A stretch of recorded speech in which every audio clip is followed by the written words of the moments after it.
Eski varcan nadanlar kahraman ol.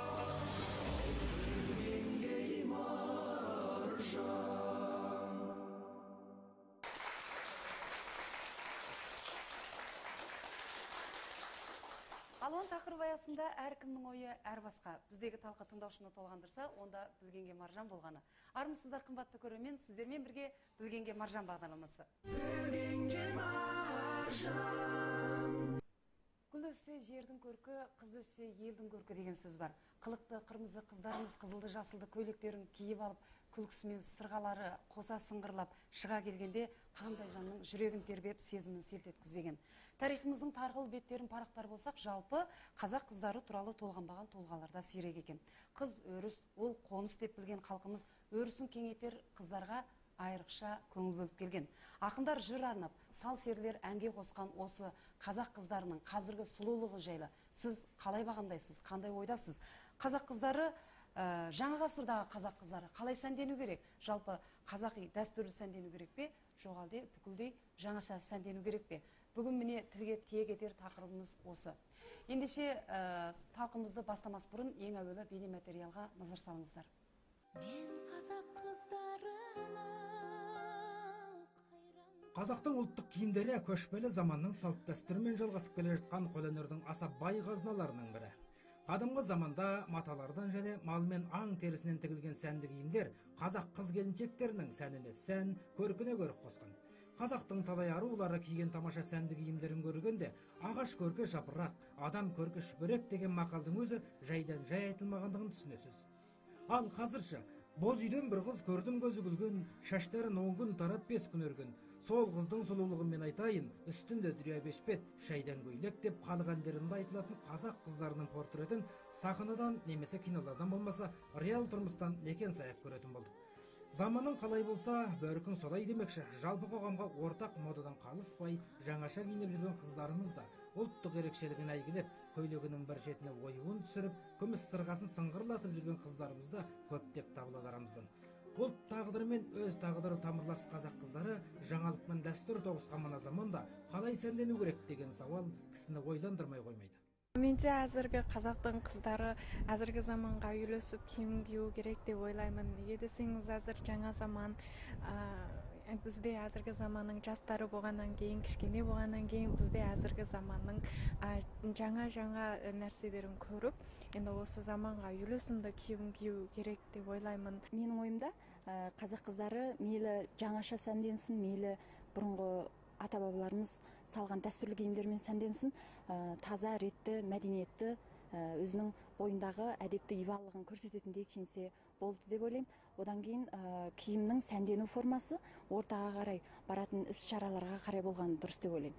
Мұнда жаңаша слопты ашық-шашық киіну менен мәдениетсіз, біртүрлі әдепсіздікпенен шатастыруға келмейді. Енді кейбір орындарда әр ұлттар барады, сонда енді қазақи киім киіп өзінің қазақ екенін көрсету мақсат емес, ол қазақ қыздарының бойындағы біртүрлі биязылықпенен, өзінің ішкі қасиеттермен әйгіленетін біртүрлі ерекшелік, ол енді сыртқы форум арқылы өзінің қазақ екенін мәлім бір орталарда әйгілеу мақсат емес деп ойлаймын. Әрине халқымыз қыз өссе елдің көркі деп қыздарын гүлге балап, аялап өсіретін халық қой. Ертеде қыз перзенті бар әрбір отбасы қыздары 7 жасқа келген соң, оларды талшыбықтай бұралған сымбат етіп тәрбиелеу үшін белдеріне белбеу буындырып қойған. Ал 12 жасқа шыққан соң, ірге жаққа дәл қыз жауырынның астына келетіндей етіп, қос арқан керіп, қыздарын соның үстіне жатқызған екен. Соның нәтижесінде қазақ қыздары ақылына көркі сай, шеттерінен бұраң бел, алшын төс, сымға тартқан күмістей, сымбатты, қажырлы, төзімді, іскер, елгезек болып ержеткен дейді. Осы замандағы сәнденуіміз, сәндік бұйымдарымыз байырғы қазақ салтындағы көркемдіктің маңғарасында көрген жоқ. Біз қазір байырғы сәндену үлгісін ұнатпай жүргеніміз жоқ. Қайта соған қолымыз жетпей жүр.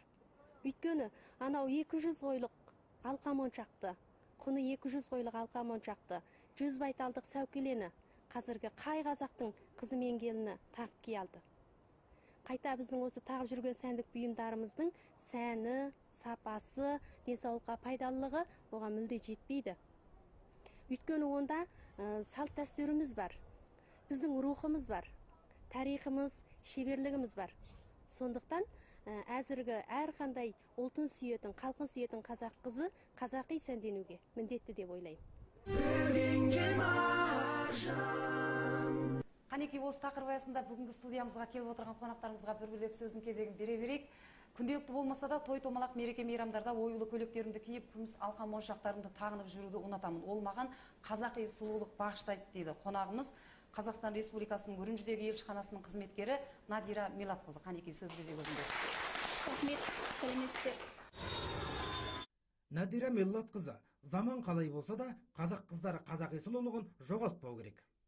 Менің ойымша, қазақтың қыздары биязылығымен, табиғилығымен қашанда сұлу көрінеді. Қазақ әйелдерінің әртүрлі киімдері болған, жасына қарай. Қазір біз оны сахнадан ғана көреміз. Қазір біз олай киініп жүре алмасақ та, өз ғұрп әдетімізді жоғалтпай, алқа моншақтарымызды тағынып, қазақи тұрмыстық киім болса, соларды киіп жүруіміз керек деп ойлаймын. Жарайды, рахмет, Надира. Базардағы ою басылған көйлектерге көңілім толмайды, сосын өзіме жарасымды жаңаша фасондағы киім-кешектерді киемін дейді. Орталық халық радиостанциясының Үрімжідегі қазақ редакциясының директоры, Шинжаң телевизиясының ТВ жәрмеңкесі бағдарламасының ұсыныс етілген жүргізушісі Сая Заводбекқызы. Қанекей, Сая, сөз кезегі өзіңде. Сәлеметсіздер. Сая Заводбекқызы, қазіргі заман қазақ қыздарының сұлулығы жалаң сыртқы сұлулығымен емес, білім қабілетімен өлшенбек. Менше әрине жаңаша киіну керек. Заман қалай болса, бір күн солай деген сөз бар. Және де заманына қарай адамы, адамына қарай арманы болады. Сонымен барлық нәрсе заманның талабына қарай болады. Сондықтан менше жаңаша өмірде әрине жаңаша киініп жүруіміз керек. Қысқаша мысал айта кететін болсақ, қазақ көйлек, қосетек көйлек киіп, үкілі тақияны киіп, сәнденіп алып, қазіргі заманда автобусқа шыққаныңызды бір көз алдыңызға елестетіңізші. Сол. Жарайды, рахмет. Ал ендігі қонағымыз қазақ қыздарында қазақи ерекшелік болу керек дейді. Жар сауда шекті жауапкершілік серіктігінің директоры Қуандық Әбдібекұлы. Қанекей, сөз кезегі. Қуандық Әбдібекұлы, бүгінгі қыздарымыз ертеңгі аяулы жар, ақ жаулықты ана. Сол үшін салт дәстүрімізді сақтаңдар, қыздар. Бір ұлтты ұлт деп танитын басты факторлар тілі, діні, туған жері және салт дәстүрі. Ал осының ішіндегі салт дәстүр ең маңызды факторларының бірі. Сондықтан да салт дәстүрді сақтай қалайық. Жарайды, рахмет, Қуандық. Біздің бүгінгі сұхбатымызға қатынасып отырған арпышында бір бидай жалғыз жігітіміз. Ал ендігі сөз кезегін келесі қонағымызға берейік. Әркімнің талғамы әртүрлі болады. Маған жаңа заманға лайық жасану ұнайды дейді. Сұмбыл шаш жасату орнының жауаптысы Алма Әбілғазықызы. Қанекей? Алма Әбілғазықызы, салт дәстүрден аттамасақ болғаны, ел қатары жаңаша киініп жүрудің несі жаман? Ұлтымыздың ұлттық дәстүрінен алшақтап кетпей, қазіргі заман талабына сай киіну бұл ұлт сүйгіштікке қарамайды. Жарайды. Ұлт сүйгіштік бұл әрине барлығы киім-кешекке қарап тұрған жоқ деген ойдасыз ғой, иә? Жарайды, ондай болса, жаңа Надира айтып қалды, қазіргі біздің байырғы ұлттық киім-кешектерімізді тек қана сахнадан көреміз, қазіргі тұрмыста негізінен кездестірмейміз дейді. Осы жігітке қалай қарайсыздар? Мен айтайын. Және Сая айтып өтті, андай қосетек көйлек киіп автобусқа шыққан деп. Мен айтпақшы болғаным олай емес. Біздің мысалы көп маркалар бар Қазақстанда да. Біздің осында мына Тасбұлақ дейді, жаңа киім шығаратын. Медеу дейміз. Сол кісілер үнемі ана сахналық киім шығара бермей, тұрмыстық киім шығарса деймін. Тойда киетін, кәдімгі киетін, өзіміздің қазақ қыздарының табиғилығын әйгілетін. Мен сондай киім болса деп айтпақшымын. Одан алқа моншақтары тағынса деймін. Енді олай сәукеле киіп, олай қосетек көйлек киіп жүру мүмкін емес қой. Қазір ол шынында солай. Қазіргі заманға үйлестіріп дейсіз ғой. Иә, ол да дұрыс. Әдетте біздің қазағымыздың қазіргі замандағы біздің қыздардың қазақтығын белгілейтін киімнің ішінде қандай жері десең оюы. Оюы ғана. Мәселен, қазіргі заманға үйлестіріп ондай киімдер болса, бізде де киетін едік әсілі. ТВ жәрмеңке бағдарламасы білесіздер, әр күні 3 рет таратылып жатады ғой. Сонда бір күні Қастерлі қалам деген қазақ түлек серіктестігінің осы ТВ жәрмеңкесінде Қастерлі қаламын таныстырмақшы болдық. Әдетте басқа киімдерді, басқа заттарды таныстырған кезімізде оны алмаймыз, басқа киімдерді осы жаңа заман талабына сай киеміз, әртүрлі киімдерді киеміз.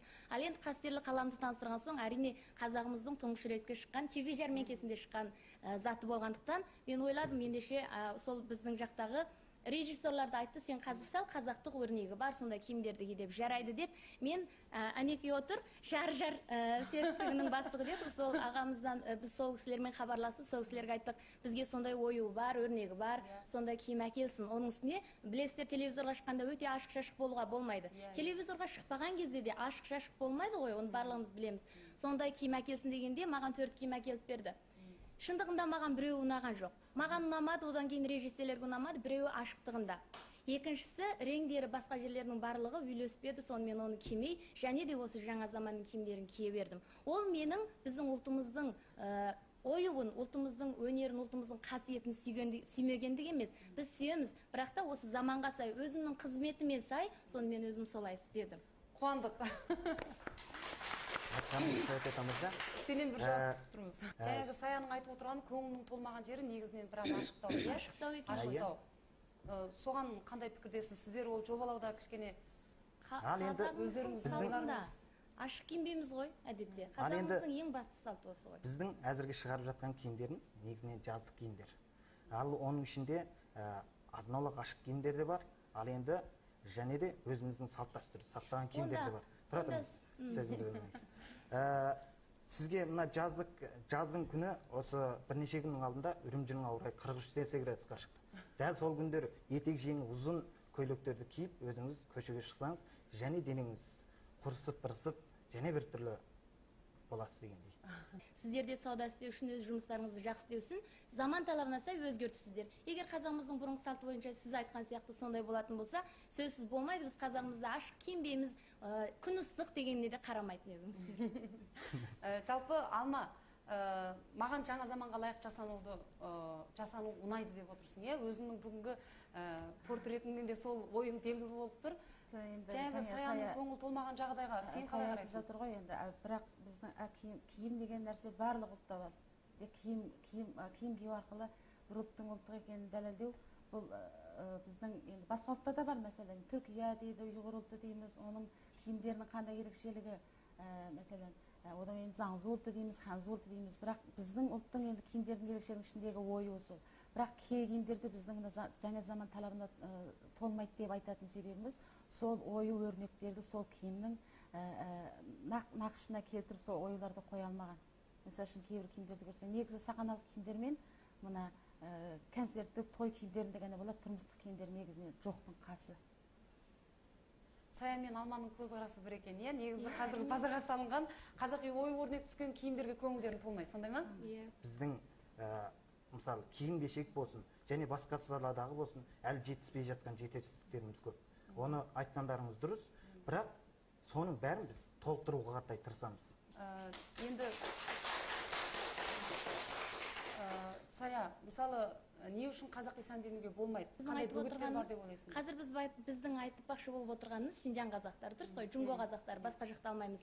Егер біз алатын болсақ, Қазақстанда Ая Бапани деген Францияның ең жақсы сахнасына шыққан киімдері бар. Оны ала алмаймыз біз. Біріншісі өте қымбат, екіншісі шетелде ала алмаймыз. Ал біздің Шинжаңда расында ондай жақсы киімдер жоқ. Сол жағын ойластырса дейміз, бірінші ондай жақсы киімдер жоқ, екіншісі расында қызметімізге қолайсыз. Мен бір диктормын, тілшімін.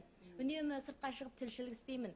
Ол кездерде мен өзімнің тауға шығатын болсам, әрине өзімнің әдеттегі спортқа киетін киімдерімді киіп шығамын, спортқа киетін аяқтарымды киіп шығамын. Мен өз ұлтымды сүйеді екенмін деп, ол киіммен шектеліп қалмайды. Мен өзім сондай спорт киімдерді киіп тоңсам, қалың киімді кию арқылы өз ұлтыма және басқадай өз қызметімді істеу арқылы, өз білімімді білдіру арқылы өз ұлтымды сүйетіндігімді білдіруіме де болады. Алма, сенші? Менше де солай деп ойлаймын. Мәселен, енді біздің өзімнің кәсібім жиналбайсының шаштаразылық болғандықтан, мәселен, менің енді осы кәсіп істеген 13 жыл болды. Мәселен, енді мен осы дүкеніме бір осы қазақи алқа моншақ тағып, қазақи көйлек киіп бір адам келіп маған шаш босатып жасап бер десе, мен жасай алмаймын. Не үшін? Өйткені оның алқа моншақ, қазақи киімдер дегеннің көбі бұрынғы өзіміздің ата-бабамыздан келе жатқаннан кейін әзіргі заманға сәйкеспей жатқандықтан егер де енді мысалы үшін біздің осы киіп жүрген киімдеріміздің шеттерінде сәл келістіріп нақышталып жасалған ою өрнектер болатын болса, мен әрине оған шаш босатып жасап бере аламын. Өйткені енді біздің қазақи киімдердің көбі ұзын шаш болу керек. Оған тек өрген шаш қана жарасады. Иә, өрген шаш болу керек. Мәселен, мен мына шаш босатсам, бір қазақи киім, мына Мәдинаның киіп отырған киімдерін киіп алсам жараса ма? Надираның. сол сияқты енді. Сонда сіздің ойыңыз қазақша киінуге қарсысыз ба? Жоқ, енді ол қарсы деп айтуға да жатпайды. Сен менің сөздерімді толық естіп отырсаң, мына өзіміздің мына мәдени осы дамыған заманға қарай әлі сәйкесе қоймаған.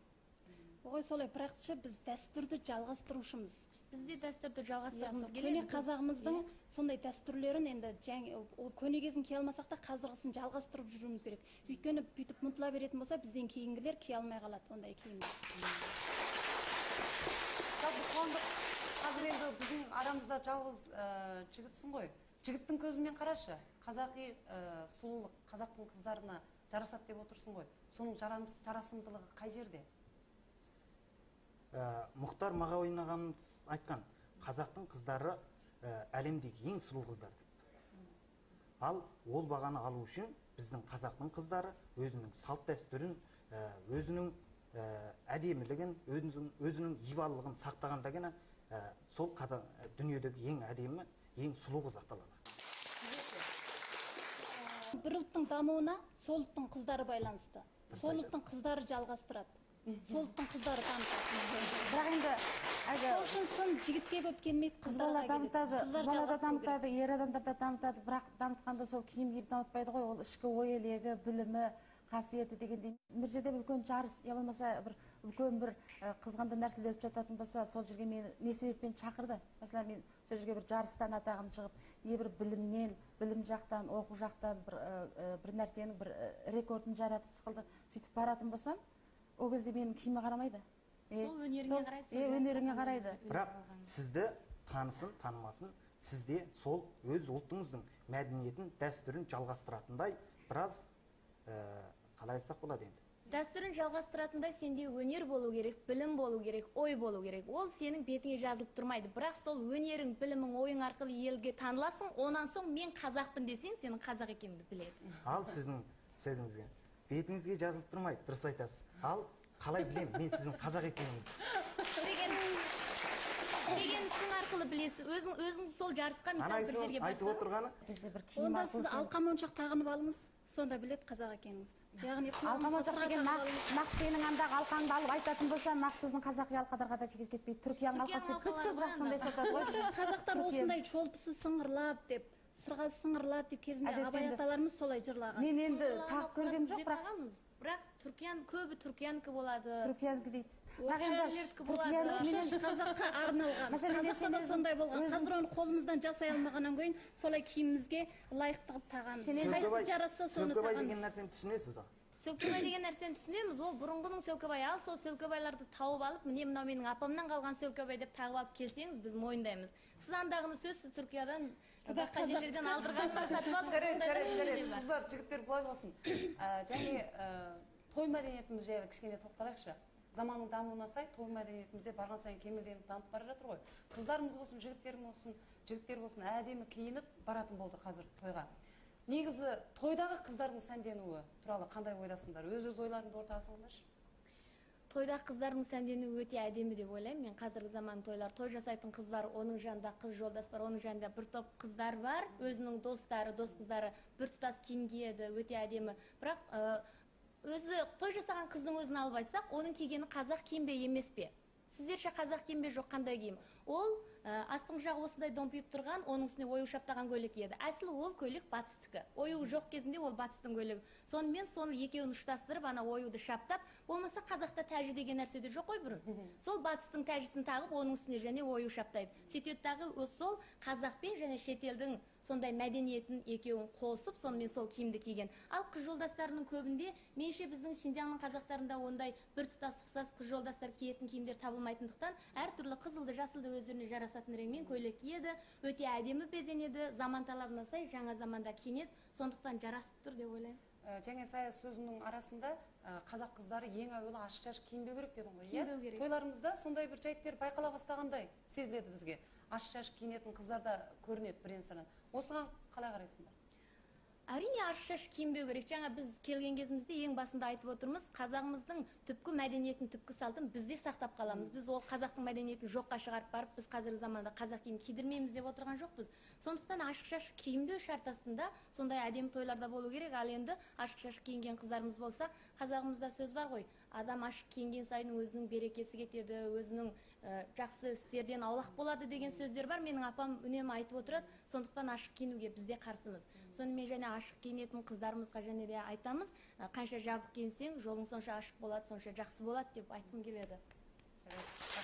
Бұдан осы жақын жылдардан бері мындай бір сөздер шығып келеді. Мода қуу дейді. Еуропалану дейді. Міне, дәл осыған байланысты біздің той болсын, я болмаса басқандай бір базарлар, я топтық орта болсын, қазір былайша айтқанда мына кіндігін көрсетіп жүретін қыздар өте көбейіп барады. Енді ондайда да көп емес, енді әдетте 1000-нан 1 деп айтсақ болады, ондай сен бәрін бір шоқпен айдауға болмайды. Бірен саран ашық киінгендер сөзсіз ол біздің қазақтың ата даңқына дақ келтіреді. Ол біздің сөзсіз басқа қыздар да сондай ашық-шашық киініп кетеді дегенге бармайды деп ойлаймын. Ондай танымда да емес. Бір құмалақ, бір қарым айды шіртеді дейді. Мәселен, бұндай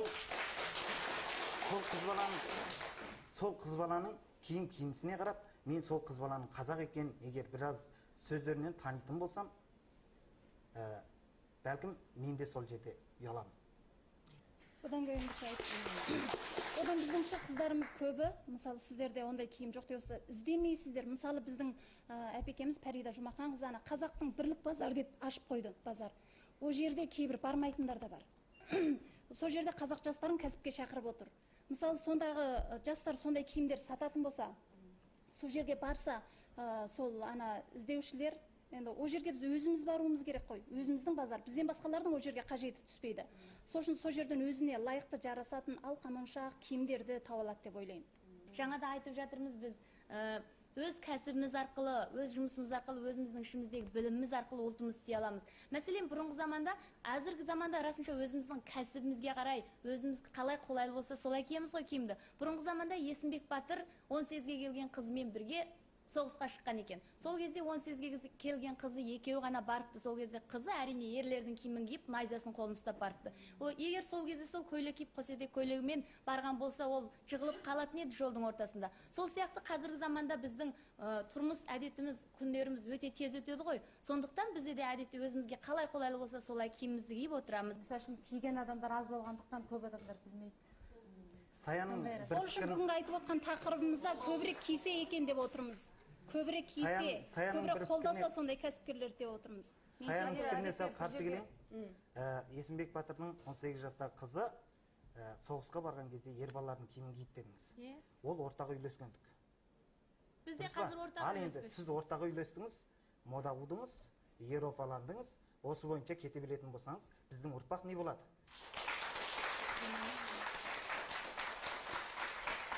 Қазақ қыздар несімен сұлу көріну керек? Қазақ қызының сұлулығын айтсақ, мына жерде Мұхтар Шаханов айтқан екен, гүлзар әйел қауымына сұлулықсыз бақ қайда? Шын сұлулық тереңдікте жатпай ма деп. Тереңдікте жатпай ма? Ол неде жатыр? Қазақ қыздарының бұрынғы мінезі, биязылығы, өзінің қарапайымдылығы, өзінің әдептілігі, ата-анасына деген солардың құрметі. Ал сол әдептерін, сол ибаларын қазірге шейін біз сақтауымыз керек. Бұдан кейін де өз ұрпақтарымызға жеткізуіміз керек. Сол әдептілігімен, қарапайымдылығымен, қазіргі заманға үйлесетін білімділігімен, өзінің істеген бір кәсібінен нәтиже жарата алуымен қазақ қызы бола алады менше. Сіздерше? Ол ғой солай. Ол ғой солай. Сонымен жоқ, сен бір жаққа өтіп тұрсың Сая. Бәріміздің ойымыз бір болып жатыр. Мында біздің тақырыбымыз әсілінде сол қазақ қыздары анша албатып ит жасанып кетуінің қажеті жоқ демекшімін. Солай өз сұлулықтары, сол өз мінезімен жетеді. Бұрынғы ақындарымызда абайдар жырлаған қаламқас деп. Сол кездерде сол қыздар жасанып былай мода қылып жүрмеген. Сол өз табиғилықтарымен сұлу. Жарайды, алуан тақырып аясында әркімнің ойы әр басқа. Біздегі бүгінгі тақырып қазақтың қыздары, жаңа ғасырдағы қазақтың қыздары қалай сәндену керек? Қазақи дәстүрлі сәндену керек пе? Жоқ әлде бүтіндей жаңаша слотта жасану керек пе? Ендігі сөзіміздің кезегін осында отырған көрермендерімізге берейік. Қанекей, бағанадан бері талқымызды тыңдап өттіңіздер. Сіздер қандай ойдасыздар? Пікірлеріңізді білейік. Әр салада өзінің, әр қызмет орында өзінің қызмет орында киетін киімдер болады. Ал біздің балдырған балалар бақшамыздың, міне өзім үстіме киіп отырмын, мынау бір кәдімгідей бір спорт киімі көшеде сатылып жатқан. Осыған біз базарда ашылған қазақи ұлттық киімдер сататын жерге барып, мысалы мына ою, бұны өзіміз тапқырлап, өзіміз жобалағанбыз. Бұл жаңа қоғам осы екен деп, басқалай киінуге ол менше ойласам болмайды. Өйткені өзіміздің салт дәстүрімізді ұмытпауымыз керек. Мен негізі аз да болса осындай жаңа заман киімдеріне, жаңа мына біздің көрермендер айтқандай, аз да болса оюлар болса, сәл қазақи құндылығымызды жоғалтпасақ деп тілеймін. Рахмет. Енді менше болғанда бір ұлттың қандай ұлт екенін тек қана киімде емес, сол үшін заманға сай жүру керек, бірақ өзіміздің салт дәстүрді ұмытпау керек. Бұрын біздің әпекелеріміз көйлекпен жүрген, сым кимеген.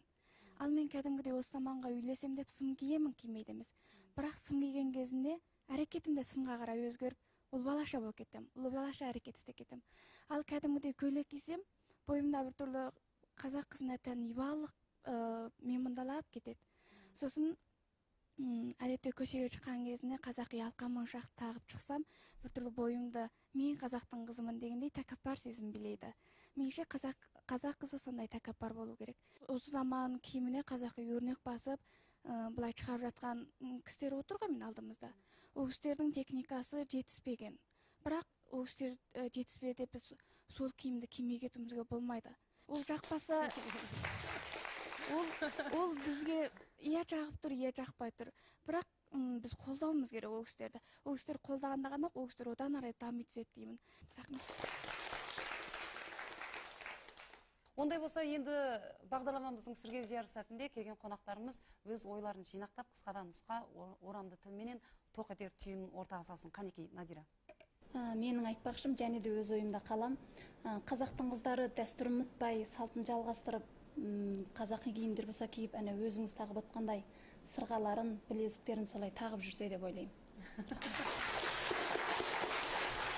Ал Қанекей Сая? Және сол әрине жаңаша безенуіміз, сәнденуіміз керек. Заманына қарай адамы, адамына қарай арманы болады. Ал сол үшін өзімізге жарастырып киінуіміз керек. Ашық-шашық емес, жарастырып, әдемі етіп киінуіміз керек. Егер болса, сіздерде жаңа айтып жатыр, жар-жарды тіпті де жақсы да дамыта беріңіз. Жақсы-жақсы киімдер шығарсаңыз бізде киеміз. Осы жаңа заманмен сол өзіміздің ұлттық әдемі өрнектерімізді, оюларымызды, киімдерімізді қосып, өндіріп шығарсаңыздар, бізде қолдап қуаттаймыз, киеміз.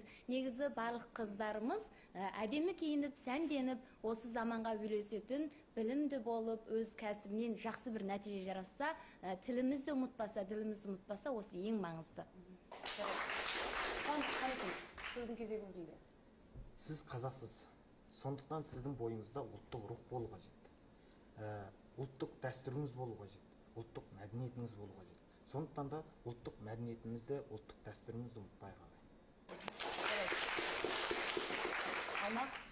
Жарайды, мен жерде айта кетейін, бәрінен бері біз айтып жатырмыз, таласып жатырмыз. Мәселен, біздің ойымызда енді сөз қазақ қыздары ашық киіну керек, ұлттық киімдерді бірақ кию деген сөз емес.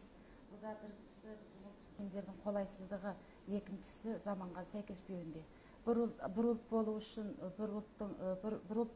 мәселен, ұлттың ең негізгісі оның ана тілі, екіншісі білімі.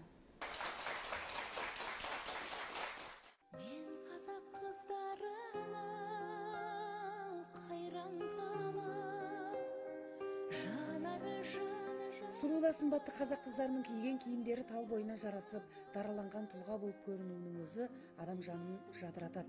Ақындарымыз жырға қосқан сол көркі көз сүріндірер қазақ қыздары тек қана өлең жолдарында өмір сүрмей, реал өмірімізде де көптеп кезігіп тұрса екен дейміз.